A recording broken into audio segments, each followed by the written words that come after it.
Buenas tardes, Sevilla. Venimos toda la mañana hablando del mismo mensaje y queremos leer ahora una pequeña poesía y después hablar más cosas acerca de esta persona que nos ha librado de la muerte y nos ha dado vida. Un día señalado ahí en el calendario, 1 de noviembre de Todos los Santos, marca de vida para el hombre sabio, marca de muerte a quien es pecador. Algunos monjes, después de 1000 años, buscando insistentes en los escritos sacros, encontraron vida eterna y salvación por medio de arrepentimiento y perdón. Pero el laico que se quiera salvar, sus buenas obras lo condenarán. Un eterno castigo en el infierno, un instante de placer sin miedo. Si has escuchado esta poesía, hay un seguro problema en tu vida. Muerto en vida, futura condenación, la obra de Cristo no es tu redención. Señor y Maestro, el Salvador, ese fue Cristo el que murió. La muerte en la tumba no lo retuvo, al tercer día consumado, Redentor. Queremos empezar con esta pequeña poesía que resume un poco todos los acontecimientos que hay a finales de este mes de octubre, acontecimientos bastante importantes dentro de la historia de la Iglesia. Empezábamos este pequeño poema con una tradición bastante arraigada, primero en la Iglesia cristiana y después se retorció totalmente hacia la Iglesia de Roma, y es este 1 de noviembre, el Día de Todos los Santos, un día en el que tradicionalmente no estaban buscando orarle a los muertos, ni arrodillarse ante personas muertas, por muy santas, por muy justas que ellas hayan sido, sino que lo que estaban buscando eran recordar las vidas de esas personas que habían pasado por esta tierra, que habían sufrido ya el oprobio, todas estas tentaciones de la vida que da el ser una persona que dice seguir a Jesús. Porque una cosa está clara en las Escrituras, el seguir a Jesús no es algo tan sencillo como la gente lo pinta, no es tan sencillo como ir los domingos a misa, no es tan sencillo como ir a las bodas, a los bautizos, a las comuniones, a las confirmaciones, no es tan sencillo como salir en Semana Santa de Nazareno en una procesión, no es tan sencillo como prenderle una vela a un muñequito de madera, no es tan sencillo como ir hacia una iglesia porque es un día especial y le beso los pies a una imagen de madera. No es tan sencillo como eso. Es más, esta iglesia que ha hecho tan aparentemente sencillo el ser cristianos, esta iglesia en sus inicios, y cualquier iglesia verdadera que veamos hoy en día, que no predique herejías tan fundamentales, verá en la historia cómo los primeros cristianos eran martirizados, cómo eran asesinados por su fe. Vemos al final del capítulo 7 de Hechos de los Apóstoles, el primer versículo del 8 también, como Esteban, a causa de su fe, trajo la ira de las autoridades judías y ellos lo apedrearon. Y leemos en el capítulo 8, versículo 1, como este Saulo de Tarso estaba de acuerdo con su muerte. Un Saulo de Tarso que después de un viaje a Damasco es confrontado con el Señor y es llevado al arrepentimiento, es convertido en uno de los mayores apóstoles de la primera época de la Iglesia.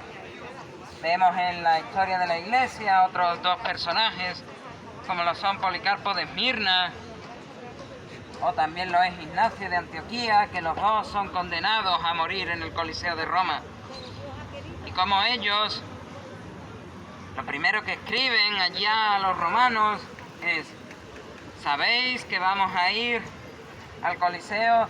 ¿Sabéis que vamos a ser martirizados, que vamos a ser muertos. No lo impidáis. No detengáis las fauces de los leones, ni las llamas del fuego de las hogueras romanas. ¿Por qué lo sabían?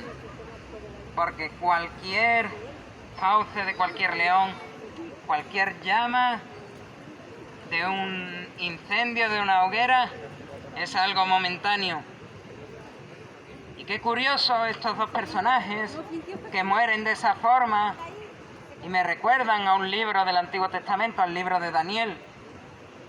En el libro de Daniel vemos dos ejemplos, uno con leones y otro con el fuego. El ejemplo de los leones es el mismo profeta Daniel, cuando los sátrapas, los líderes de aquel imperio babilónico, dicen, ¿sabéis qué? Queremos que este Daniel, que ha llegado a ser tan grande en el reino por causa de la fe en su Dios, por causa de su buena conducta, queremos que este hombre sea degradado, que incluso sea muerto, porque tenemos una envidia muy grande contra Daniel. ¿Qué podemos hacer? Porque no hay nada malo, no hay nada que haga que sea malo.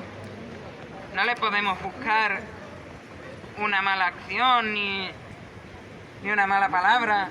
¿Qué hacemos? Ellos pensaron, vale, vamos a pedirle al emperador un pequeño decreto donde cualquiera en el tiempo de 40 días que se ponga a clamar y a orar a un dios extranjero, esta persona sea condenada a morir en un foso lleno de leones. Y Daniel, sabiendo este pequeño problema, esta pequeña tribulación, este pequeño inconveniente, lo primero que él hace es: nadie me dice a mí, si no es Dios, que yo no me presente delante de su presencia. Veamos el otro ejemplo con las llamas de las hogueras. Y vemos a sus amigos, parte de la élite judía, que tampoco se querían doblar, tampoco se querían arrodillar ante este mundo y ante todas estas personas que te dicen lo que tienes que hacer y lo que no. Y hay una anécdota en este libro donde dice que el rey de Babilonia había construido una enorme estatua con metales preciosos y que cualquiera que viviese en el imperio de Babilonia tenía que postrarse y adorar esta estatua. Pero estos tres amigos de Daniel, estos tres amigos no se postraron ante la estatua, al igual que no lo hizo Daniel. ¿Qué hace el rey Nabucodonosor? ¿No os queréis postrar y todo el resto se ha postrado? No es justo que yo ahora os deje ir libres como si no hubieseis cometido un mal. Al horno de fuego, enciendan las llamas, tiren trozos de madera a la hoguera para que suba la temperatura del horno, para que suba el calor del horno, y arrójenlos a los tres al horno de fuego. Otro ejemplo con las llamas, las mismas llamas que estuvieron a punto de quemar a Policarpo. Pero en el caso de estos tres amigos de Daniel, podemos leer en la palabra de Dios cómo había una cuarta persona en el horno de fuego y cómo el fuego no pasó por estas tres personas ni por la cuarta persona que había en el horno. Este fuego de los babilonios no tocó ni quemó a estas tres personas que ante toda la tribulación, ante el tener que rendirse a esta sociedad, ante el tener que rendirse a lo que dice la mayoría, dijeron: no, hasta aquí. Seguimos siguiendo a nuestro Dios, seguimos cumpliendo su voluntad, seguimos cumpliendo su palabra. Y la persona que estuvo en el horno de fuego con ellos, esta cuarta persona, no es ni más ni menos que el ángel de Jehová, Jesucristo mismo. Y lo hemos visto antes en la enseñanza de nuestra compañera, cómo hablaba de los tiempos de Noé, cómo hablaba de el arca que construyó y de cómo salvó a esas 8 personas de la familia de Noé del diluvio, de este gran diluvio que destruyó toda la tierra, y de cómo ellos se salvaron. Lo hemos visto ahora con este Daniel en el foso de los leones, con sus 3 amigos en el horno de fuego, y cómo Dios los salva. Y también cómo a Dios no le importan los números. Para Dios lo mismo es que se salve una persona en una plaza como esta, al escuchar su palabra predicada, al escuchar el mensaje del Evangelio. Lo mismo es eso, que lo mismo es saber que el 90% de las personas que han pasado en esta tierra, por lo menos el 90%, una vez se mueran, se van al infierno, y lo hemos leído en este pequeño poema, como el Evangelio es una marca, es la marca de Dios, una marca de vida eterna para los que creen, pero también una marca de muerte y de condenación para los que pasan de largo, para los que deciden seguir la corriente. El Evangelio no es una cosa de, ¿cómo decirlo? No es una cosa cualquiera, no es algo que puede pasar de largo y ya me moriré y no va a pasar nada, como muchos dicen, sino que el Evangelio es algo por lo que personas concretas a lo largo de la historia han muerto. Muchas personas han muerto para que hoy miles y miles de personas puedan tener este manual, la Biblia, delante de sus narices, lo puedan abrir y puedan entender lo que Dios quiere decirles hoy, en esta mañana, para que puedan abrirlos y entender cuál es la verdad de las Escrituras. Y la verdad de las Escrituras, una verdad que el diablo no quiere que se sepa, una verdad que el diablo quiere acallar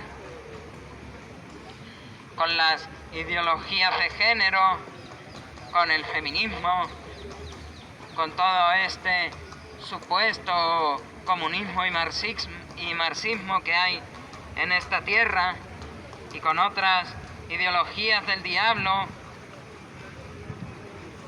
Lo que las Escrituras nos enseñan es: hay un Dios en los cielos que ha creado toda esta tierra, que se preocupa por cada uno de nosotros, que tiene una voluntad para cada uno de nosotros. Un Dios que no es cualquier cosa, un Dios que ha escrito una ley, la ha escrito en unas tablas de madera, la ha escrito en unos trozos de papiro con tinta, la ha escrito también en nuestros corazones. La palabra del Señor nos advierte que todos tenemos una conciencia que nos acusa de haber fallado a la ley. La palabra de Dios en Gálatas también nos advierte que toda la ley de Dios debe de ser cumplida en cada momento de nuestra vida, y que si alguna vez incumplimos la ley de Dios, somos culpables de la condenación. Somos más culpables de lo que era Daniel, somos más culpables de lo que eran sus 3 amigos. Somos más culpables que las localidades de Sodoma y de Gomorra. Somos más culpables que aquellos que se quedaron fuera del arca, de la condenación que está por venir. La palabra de Dios y el mismo Jesús nos habla que en los postreros días será como en los días de Noé.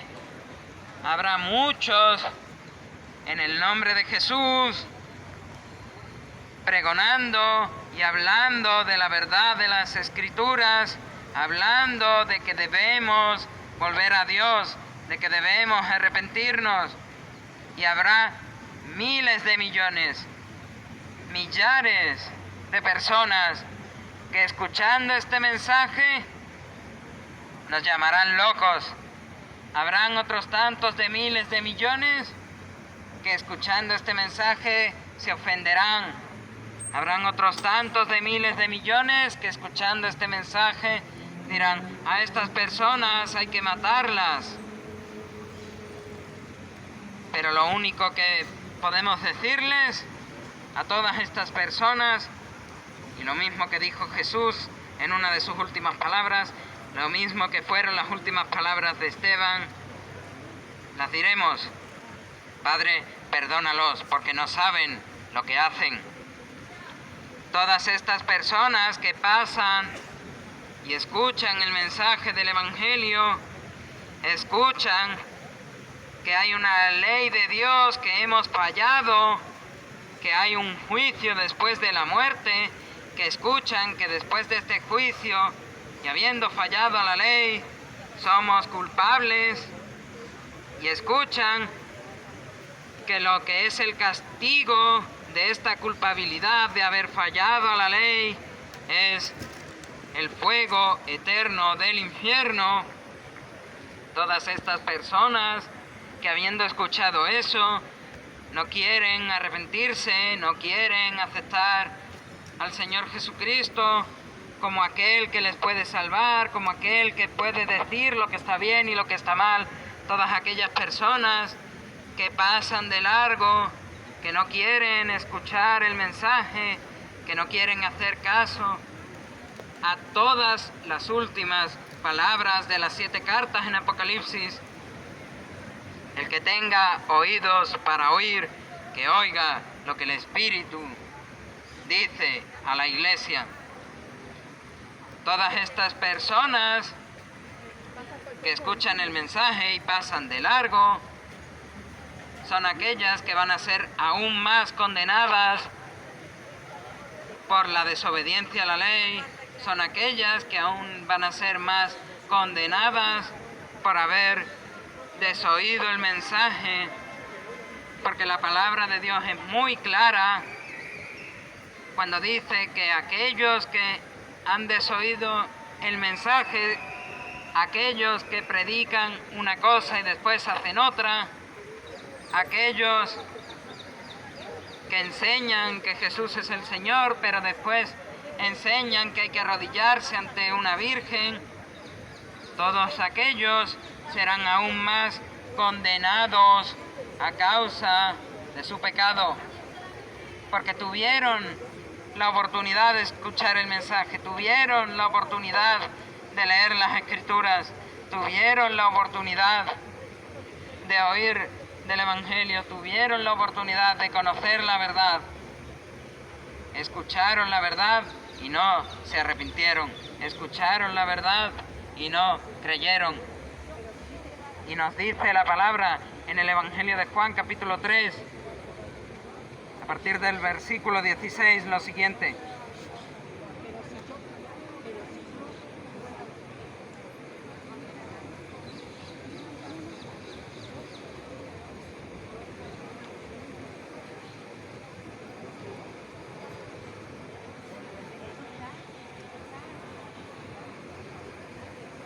Juan 3, versículo 16 en adelante: porque de tal manera amó Dios al mundo, que ha dado a su Hijo unigénito, para que todo aquel que en él cree no se pierda, mas tenga vida eterna. Porque no envió Dios a su Hijo al mundo para condenar al mundo, sino para que el mundo sea salvo por él. El que en él cree no es condenado. Ojo con lo que viene ahora. Pero el que no cree ya ha sido condenado porque no ha creído en el nombre del unigénito Hijo de Dios. Y esta es la condenación, que la luz vino al mundo y los hombres amaron más las tinieblas que la luz, porque sus obras eran malas, porque todo aquel que hace lo malo aborrece la luz y no viene a la luz para que sus obras no sean reprendidas. Mas el que practica la verdad viene a la luz para que sea manifiesto que sus obras son hechas en Dios. Y terminamos con el versículo 36. El que cree en el Hijo tiene vida eterna, pero el que rehúsa creer en el Hijo no verá la vida, sino que la ira de Dios ya está sobre él. Amén. Podemos leer en el capítulo 14 de Juan, en el versículo 6, yo soy el camino, la verdad y la vida. Nadie viene al Padre si no es por Jesucristo. Jesucristo, como dice este cartel, es el arca que salva. Sube al arca. Aférrate al arca de salvación que es Cristo Jesús. Aquel que cuando las leyes dicen que tienes que cumplir ciertos requisitos para ser justo, cuando las leyes dicen que si fallas una sola vez estás condenado, Él no falló ni una sola vez. Aférrate a aquel que es el arca de salvación según la tradición y según las escrituras. Aférrate a Él, que puede decir de sí mismo que es el Cordero de la Pascua, que puede haber muerto por tus pecados una sola vez y para siempre, como dice el autor de Hebreos en el capítulo 10. Y en este mismo capítulo 10 leemos una advertencia para ti hoy. Leemos una advertencia del mismo Señor. Hebreos 10:31 dice: cuán temible es caer en las manos del Dios vivo. Es importante que tengamos esta advertencia clara. En esta mañana todos aquellos que hemos fallado a las leyes al menos una vez, debemos escuchar cuán temible es caer en las manos del Dios vivo. Pero también debemos escuchar las palabras del apóstol Pablo a los Efesios en el capítulo 2, versículos 8 y 9. Porque por gracia sois salvos por medio de la fe, pues es un don de Dios, no por obras, para que nadie se gloríe. Y leemos también en la primera carta a Timoteo, en el capítulo 2, versículo 5, porque hay un solo Dios y un solo mediador entre Dios y los hombres, Jesucristo hombre. Solo hay una manera de no caer en las manos de ese Dios vivo, de no caer en la ira de un Dios totalmente santo y justo. Y esa manera que ha sido estipulada por Dios mismo en el concilio divino, esa única manera es Jesucristo de Nazaret, aquel que murió en una cruz, que fue sepultado y que fue resucitado al tercer día, dejando la única tumba ocupada por un cuerpo humano que es vacía. La única tumba de la cual la muerte no pudo, como hemos leído antes, no pudo retener a su morador. Porque este morador que estaba en la tumba no solo era un ser humano, porque este morador que murió en la cruz no solamente era un ser humano, sino que también era Dios mismo. La ofensa de la humanidad contra Dios no se puede quitar por ofrendas de animales en un templo donde los sacerdotes no podían sentarse ni un solo momento y tenían que estar constantemente de pie ofreciendo sacrificios por los pecados del pueblo, sino que aquel que en la tumba la muerte no lo retuvo, aquel que murió en la cruz, solo podía ser Dios mismo. Y este Dios mismo, que no tomó su lugar en el cielo, sus posesiones, la gloria que tenía en el cielo como cosa a la que aferrarse, aquel que no había cometido pecado, como dice Pablo a los Corintios, aquel que no había cometido pecado por nosotros fue hecho pecado, para que nosotros fuésemos hechos justicia de Dios en él. En esta mañana es muy importante que entiendas que debes reconciliarte con Dios mismo. Que aquel Adán que pecó en el jardín del Edén, aquel ser humano que pecó en el jardín del Edén, ha traspasado su pecaminosidad a toda la humanidad. Dice Romanos capítulo 5 que este Adán que había pecado una sola vez, traspasó ese pecado a toda la humanidad y que la humanidad necesitaba un segundo Adán para redimirnos del pecado del primer Adán. Este segundo Adán, que no podía ser un simple humano, sino que debía ser Dios para cumplir la ofensa dada a Dios mismo, este segundo Adán es Cristo Jesús. Por tanto, hoy arrepiéntete de esos pecados que has cometido contra Dios mismo y contra su ley. Y cree que este Cristo Jesús, este Dios encarnado que bajó a esta tierra, se humilló de la manera más grande que puede haber. Tomó toda la ira de Dios por el pecado. Puede salvarte en esta mañana. Puede arrancarte del precipicio, de lo que es el límite del precipicio que te tira directamente al infierno, arrancarte y llevarte directamente al cielo. En esta mañana, la fe y el arrepentimiento te pueden llevar directamente al cielo. No necesitas más nada.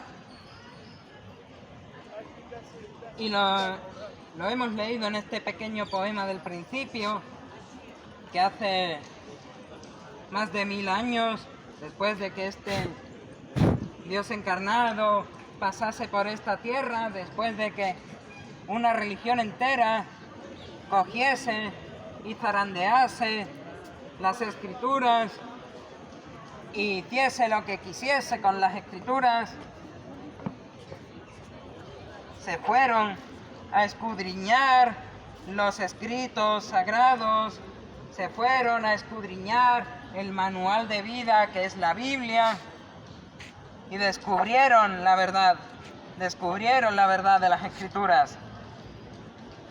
La verdad de que las Escrituras son aquella norma de normas por la que se debe normar toda doctrina y todo dogma de una persona que se diga cristiana. Aquel lugar donde encontramos que solo Cristo puede salvar del pecado a un pecador. Aquel lugar donde encontramos, y lo hemos leído antes, que solo la gracia y solo la fe son capaces de darnos la vida eterna. Y aquel lugar donde, en definitiva, solo hay que darle a Dios la gloria. A Él sea la gloria en esta mañana. Permítanme terminar este pequeño mensaje. Y todos aquellos que habéis estado escuchando y que os ha llegado este mensaje, esta semilla ha ha sido plantada en vuestros corazones y habéis creído en esta mañana en aquel que puede salvar, en aquel que es el arca de salvación. Si habéis creído, podéis orar conmigo en esta mañana.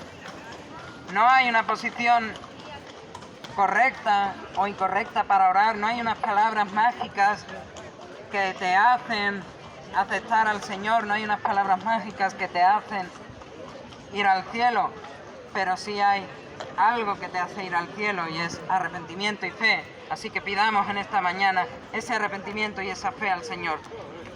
Padre Santo, sabemos en esta mañana que hemos fallado cada día de nuestras vidas, al menos una vez, a tu ley, y hemos fallado contra ti. Te hemos ofendido, Señor, en cada momento. Y por nuestras propias fuerzas no podemos hacer lo que tu ley demanda de nosotros, Señor. Necesitamos de ti, Señor, para poder arrepentirnos en esta mañana de nuestras malas obras. Arrepentirnos en esta mañana de haberte ofendido, de haber pecado contra el cielo y contra ti, Señor. Te pedimos en esta mañana que tú perdones todos nuestros pecados, Señor, que tú perdones todas nuestras iniquidades, todas nuestras faltas, Señor. Señor Jesús, como aquel ladrón en la cruz, te pedimos, acuérdate cuando vengas en tu reino de nosotros, Señor. Confesamos en esta mañana que tú eres nuestro Señor y nuestro Salvador, aquel que murió en esa cruz por nosotros, aquel que fue sepultado en esa tumba por nosotros, Señor, aquel que fue resucitado al tercer día por cada uno de nosotros, Señor, y que dejó la tumba vacía, Señor. Confiamos en esta mañana que tú eres nuestro Salvador, Señor, y que también tú eres nuestro Señor, aquel que puede decidir lo que está bien y lo que está mal, aquel que puede decidir a dónde vamos cuando muramos, aquel que puede decidir sacarnos de este camino de supuestas buenas obras que lleva al infierno para devolvernos al camino de la vida, a este camino que es muy estrecho, muy angosto, a esta puerta donde no cualquiera puede entrar si no es a través de ti, Señor. Te necesitamos, Jesús, te necesitamos en esta mañana. Necesitamos de tu Espíritu Santo en nuestras vidas, Señor. Trae este Espíritu a nosotros y trae este convencimiento de nuestros pecados y este arrepentimiento y esta fe que necesitamos para poder acercarnos a ti con una visión de santidad delante de tus ojos, Señor. Tú dices en tu palabra que si nuestros pecados fuesen como la grana, tú los harás como blanca nieve. Confiamos en esa sangre que fue derramada por nosotros en la cruz del Calvario, que puede limpiar todos nuestros pecados, Señor. Y te pedimos en esta mañana por cada una de las personas que han estado escuchando hoy aquí, Señor, para que mediten en este mensaje, para que se arrepientan y crean en tu palabra y crean en este sacrificio de Cristo en la cruz, Señor. Te pedimos todo esto en el nombre de Jesús. Amén. Amén. Y amén.